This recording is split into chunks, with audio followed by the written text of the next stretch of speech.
Hey folks, Matt from artoftheimage.com. Look what just came in. Nikon D3400, 3400. This is the successor, the update, the upgrade to the D3300, which has been a very popular, very good seller, very good little camera for Nikon. And so this is the update, and we just got it in, and I've already unboxed it, as you often know I do. Principally because I like to get the batteries charged so I can start playing with them. But I did put the lens on it already. And so there's the body cap and the rear lens cap. Unfortunately, they give you these on some of the lower end with the 18-55, which, by the way, the newer 18-55 VR2, which I think this is the VR2, this is a very good performing lens. Kit lenses have come a long way on some cameras. But this one, very good performing lens. So that came in the box. They give you a charger, which I like that they give you a charger. Thank God they're not getting away from supplying chargers like some companies we won't talk about. It's nice that you can plug a camera in to charge it, but I always like a separate charger. The Sony RX100 Mark V that I have here has no charger, and to charge the additional batteries or to recharge I can't be using the camera right now while I'm charging an additional battery because I've got no separate charger, which is a pain in the butt. Anyways, what else comes in the box you might want to know, you might ask? Let's open it up here. It's been some nice packaging, your standard packaging for the body and whatnot. We had a little manual there. We've got a warranty card. There was a cap here for the battery cap to protect the end pieces. Camera strap. Sometimes I put those on, sometimes I don't. You get your warranty card. So that's all the stuff that came in the box here. Let's get that all back in the box because really that's neither here nor there now that we have the camera out. So, and actually these can probably go in there too.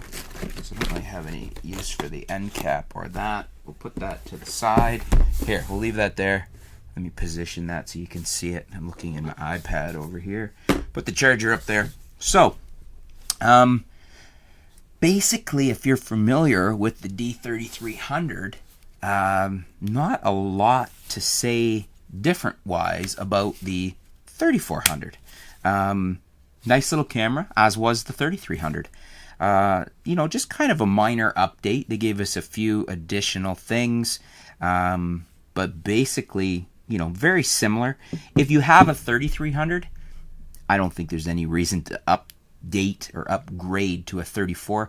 But then again, that's not the path that people usually go on. That's not why Nikon would update this. They're updating it to bring it up to current specs that they want for a beginner entry-level camera.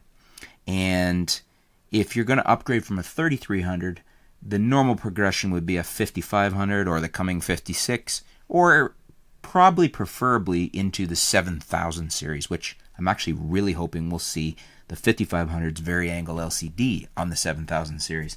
Let me grab my notes here for just to let you know what the difference is between this, the 3400, and the previous, the 33. So basically, a few little things. ISO now goes to 25,600 versus 12,008 on the 33. So presumably with the newer processing engine and things like that, and just a little bit newer technology, I mean, this is 3 years newer, roughly. So they're Nikon's saying we've been able to squeeze another stop of high ISO out of this. And the 33 was a very good performing sensor. Essentially the same sensor in the 5500 and the 7200. I mean, the whole series. They're not really selling you a different sensor. They're just giving you more features in the camera. So all very good 24 megapixel sensors. Built-in Bluetooth. So that's in the 3400. Was not in the 33. They've got it tweaked for longer stills battery life. So they're saying 1200 versus 700 shots. So the 34 can get 1200 shots off of a battery, and the 33 was rated at 700. So that's quite a bump. And then what else do we have? The bigger RAW buffer. So 12 versus 7 shots for RAW. And you know what? That's fairly significant. Even on an entry-level camera, I like to see improvements like that. Any advantages of the 33 over the 34?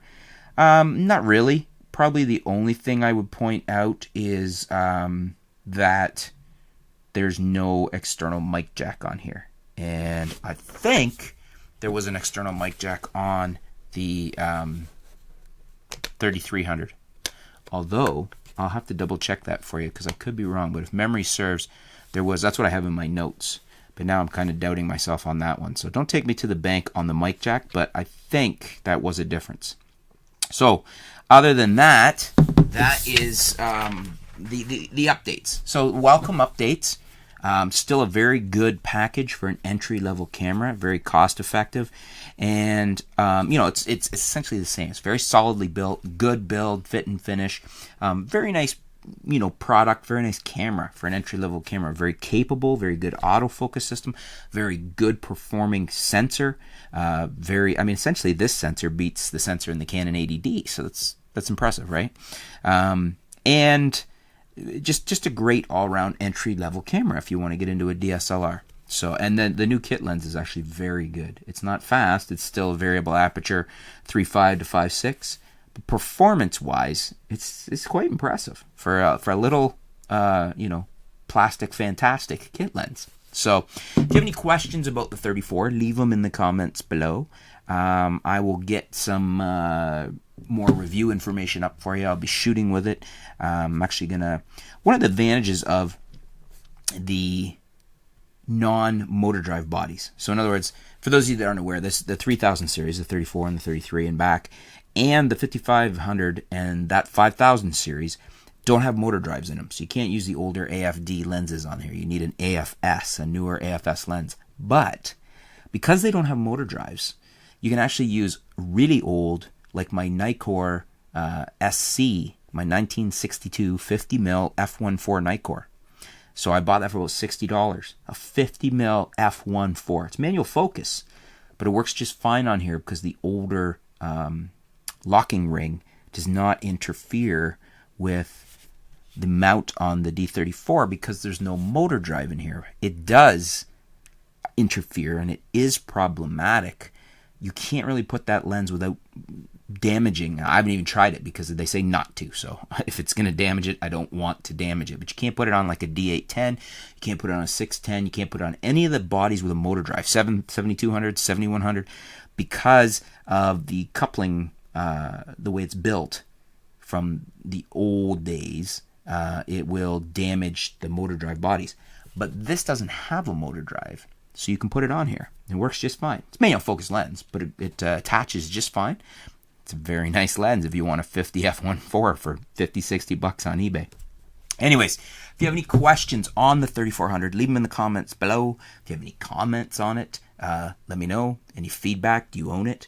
And stay tuned. We'll be back soon here at outoftheimage.com.